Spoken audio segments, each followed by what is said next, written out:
So even though I'm an INFP personality type, I never really think of my identity too much in terms of the fact that I'm an introvert. It's not something that I really contemplate too much. And I think that's because, if I'm out and about in the world and I'm meeting people, I'm probably going to connect more to the ENFPs or the ENTPs even, compared to an ISTJ in general. And also I've known a few ENFPs that really do come across as less extroverted than I do, even though when you really get to know them, you sort of understand why they're extroverts. But sometimes that's not outwardly so obvious, and I can come across as a lot more extroverted than I actually am. And actually, the more I think about it, the reason I can be quite chatty in certain social groups, and it's only social groups really where I'm comfortable and I've got a lot of friends around me. Otherwise, I'm actually extremely quiet. But even when I am being very chatty and very extroverted, and people might mistake me for being an extrovert, the truth is I'm only being extroverted, I think, so that I can control the situation. I think I was so quiet as a child,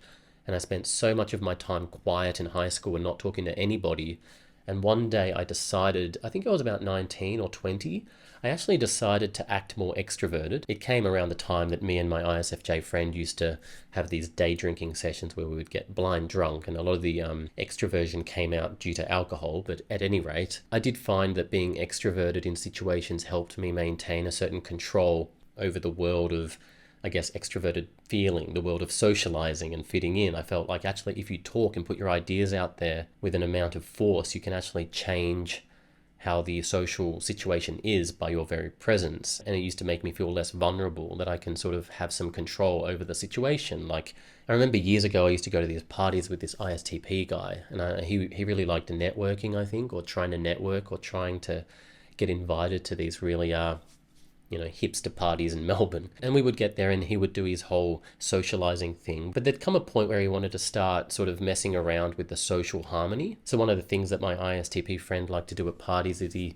said that me and him should pretend to have some big argument just outside the house, and then he would storm off telling me like he's sick of my shit, and we'd just have this strange argument together, and one of us would storm off, and then we'd watch people at the party looking on, a bit worried about this big drama that's going on, when in actual fact it was just two strange introverted people at a party, trying to mess with the social harmony, I guess. I don't know. And so basically sometimes I do need to remind myself that I am actually an introvert, even though I spend a lot of time acting extroverted. And actually, when I'm on camera, I think it's very odd. Like even now, it's so hard for me to slow down and act like my true self, because I know I'm putting on a performance.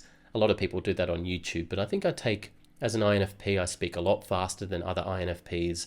And I always wonder what it is about me doing that. I reckon it's a nervous control thing. Like, I think I'm just so scared to come across as an introvert. And sometimes I forget to what degree I really am an introvert. Like, I've been living alone now for 7 years, and no one comes over to this apartment at all.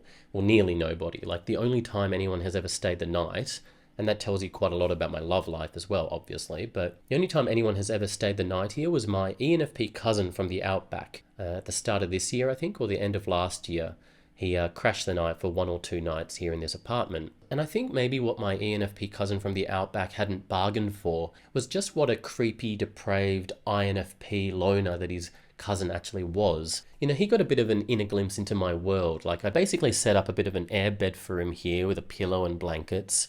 And because no one ever stays over here, I didn't really know how to be hospitable, so I just kept giving him drinks. I kept asking him if there's anything else he wants. When he would wake up, I would have his breakfast all laid out in front of him in his bed. I gave him breakfast in bed. And I actually remember I creeped him out one night because I went and had a shower, and I came out and he's sitting and watching TV right here. He's probably watching a lava lamp, I don't know. And I'm in the bathrobe and I'm walking around, swirling around a glass of wine, basically.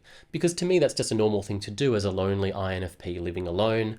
I walk around with a glass of wine in a bathrobe, trying to be a lonely Hugh Hefner kind of figure, but without the women. And anyway, I go and sit next to William on the edge of the couch while he's watching TV, and I'm there in my bathrobe with my glass of wine. And I don't know why I thought this was a normal thing to say to William, but I turned to him and I asked him about his older brother, who's an ISTJ. And I asked him quite casually while swirling my glass of red wine, I asked him whether he's ever thought about his older brother having sex with his wife. I just thought that was a normal thing to bring up. And my cousin just immediately stood up from the couch and just walked away, and he said, "Oh, for God's sake, Peter, you're creeping me out." And I think this is just what happens if you're an INFP and you end up in a privileged position where in your 30s you've been single for a very long time and you live alone and you walk around in your bathrobe drinking red wine, it's almost like you shouldn't be given too much of a good thing, I think, because you start saying kind of creepy things like I did to my ENFP cousin. But anyway, let me know in the comments your thoughts. And, are you an introvert? And how long can you go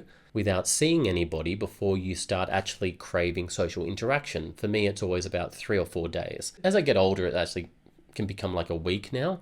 I can actually spend a lot of time by myself, and my head races around with thoughts, and sometimes it's unhealthy, but basically I can last a week without social interaction, and then I do start getting a bit depressed, and I need to see people. But let me know in the comments your thoughts and your experiences, or are you an extrovert, and how long can you go without seeing people before you go a bit crazy? It's obviously quite a bit of a spectrum anyway. So anyway, let me know your thoughts in the comments, and I'll see you next time.